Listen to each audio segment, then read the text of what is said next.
जय माता दी। आप सभी का मेरे YouTube चैनल पर हार्दिक स्वागत है। आज सुनिए अमावस्या की व्रत कथा। कथा प्रारंभ करने से पहले आप सभी से अनुरोध है, कमेंट बॉक्स में जय माता दी जरूर लिखिएगा।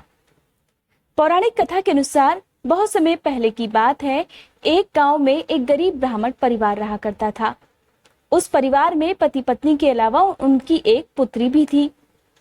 बड़ी मुश्किल से उस परिवार का गुजर बसर हो पाता था।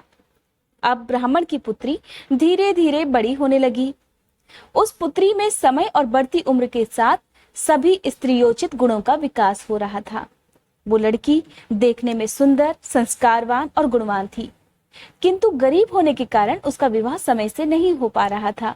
एक दिन की बात है, उस गांव में एक साधु महात्मा पधारे। ब्राह्मण उन्हें सम्मान के साथ अपने घर लिवा लाए।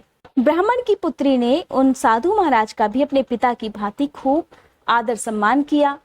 भोजन करने के बाद जब साधु महाराज ने ब्राह्मण की पुत्री का हाथ देखा तो उन्होंने कहा कि आपकी पुत्री के हाथ में तो विवाह योग्य रेखा ही नहीं है। साधु महाराज के मुंह से ऐसी बातें सुनकर ब्राह्मण दंपति परेशान हो गए। तब उन्होंने साधु महाराज से कोई उपाय पूछा। हे साधु महाराज, कृपया करके कोई ऐसा उपाय बताइए जिससे हमारी कन्या के जीवन में विवाह का योग भी बन जाए।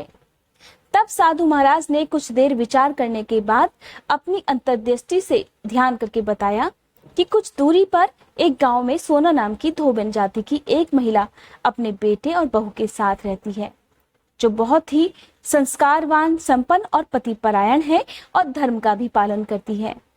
अगर आपकी पुत्री जाकर उसकी सेवा करे और सोना धोबिन इसकी शादी में अपनी मांग का सिंदूर लगा दे तो इसके बाद आपकी कन्या का विवाह हो सकेगा और कन्या के जीवन में जो वैधव्य योग लिखा है वो भी मिट जाएगा। तब साधु ने ब्राह्मण को यह भी बताया कि वो महिला कहीं आती जाती नहीं है। ये बात सुनकर ब्रह्माणी ने अपनी बेटी से सोना धोबिन की सेवा करने की बात कही। अगले दिन ब्राह्मण की कन्या सुबह उठकर सबसे पहले अपने घर के सारे काम निपटाकर सोना धोबिन के घर जाकर साफ सफाई और सभी काम करके अपने घर वापस आ गई। अब ब्राह्मण की पुत्री हर रोज सोना धोबिन के उठने से पहले ही उनके घर के साफ सफाई और सारे काम करके अपने घर वापस आ जाया करती। इस तरह से दिन बीत रहे थे। एक दिन सोना धोबिन ने अपनी बहू से पूछा कि बहू, तुम तो सुबह उठकर ही सारे काम कर लेती हो और पता भी नहीं चलता।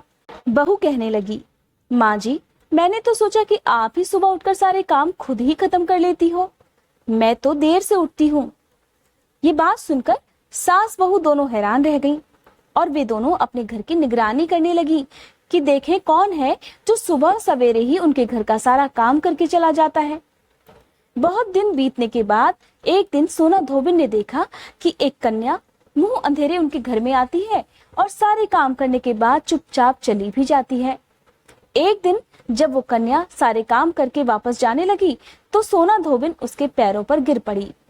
पूछने लगी कि हे कन्या, आप कौन हो और इस तरह छुपकर मेरे घर में आकर नौकरी चाकरी क्यों करती हो? मेरे घर के सारे काम निपटा कर क्यों चली जाती हो? तब कन्या ने साधु महाराज द्वारा बताई गई सारी बातें सोना धोबिन को बता दी। सोना धोबिन पति परायण थी।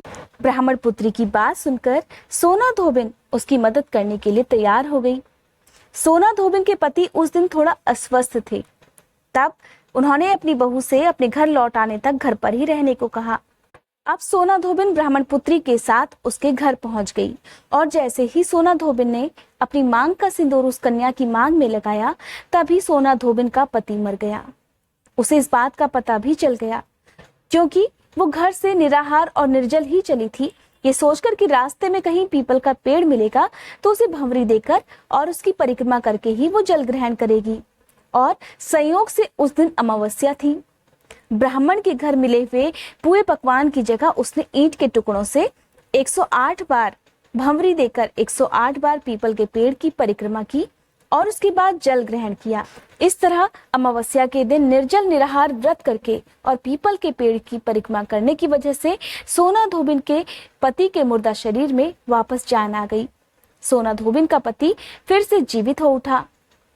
कहा जाता है कि पीपल के पेड़ में त्रिदेवों सहित सभी देवों का वास होता है, जिसकी वजह से अमावस्या के दिन जो भी भक्त पीपल के पेड़ में जल अर्पित करते हैं और परिक्रमा करते हैं, उनके सभी कष्ट, सभी बाधाएं दूर हो जाती हैं।